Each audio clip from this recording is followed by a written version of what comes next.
रुपालीताई नमस्कार। अत्यंत गंभीर घटना, संतापजनक घटना। पोलीस निरीक्षकानं बलात्कार केलाय, महिला डॉक्टरनं आत्महत्या केली आहे। घडलेली घटना अत्यंत संतापजनक आहे। यामध्ये मी स्वतः माहिती घेतली। यामध्ये आता 11 वाजता पोलिसांनी गुन्हे दाखल केलेले आहेत। त्यामध्ये बीएनएस सेक्शन 64(2) त्याचबरोबर 108 याप्रमाणे गुन्हे दाखल करण्यात आलेले आहेत।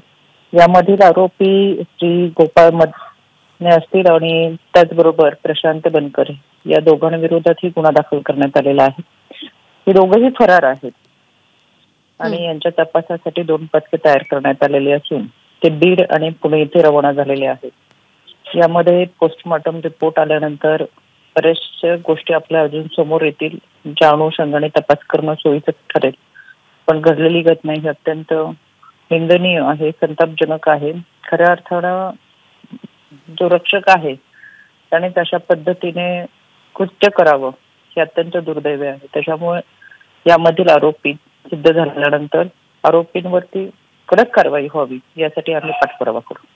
महिला आयोग काय कारवाई करणार आहे? काय पद्धतीने आदेश दिले जातील? कशी चक्र फिरवली जातील आता पुढे?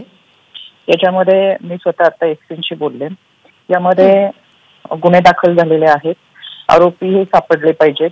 अशा पद्धतीने खऱ्या अर्थानं घटना घडत असेल तर एक समाजामध्ये भीती निर्माण होते की आपल्या संरक्षणासाठी असलेली व्यक्तीच कुठेतरी अशा पद्धतीने आपलं भक्षण करत आहे की काय। त्याच्यामुळे कडक कारवाई आणि त्याचबरोबर तातडीने यांच्यावरती शिक्षा अशा पद्धतीचा पाठपुरावा हा राज्य महिला आयोगाच्या वतीने केला जाईल। रुपालीताई, या सगळ्यामध्ये या पीडित तरुणीनं सातत्याने इशारा दिला होता की अशा पद्धतीने जर दबाव टाकला गेला, त्रास दिला गेला तर आत्महत्या करेन असा इशारा या महिलेने दिलेला होता।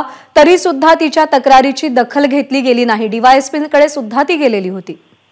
नक्कीच मी याची माहिती घेईन। अशा पद्धतीने जर होत असेल आणि कोणी दुर्लक्ष केलं असेल तर निश्चितपणे त्यांच्यावरती सुद्धा कारवाईच्या सूचना दिल्या जातील। शेवटी जेव्हा एखादी व्यक्ती तक्रार दाखल करत असते तेव्हा अतिशय टोकाची भूमिका कुठली तरी घडत असताना किंवा संयम सुटत असतो।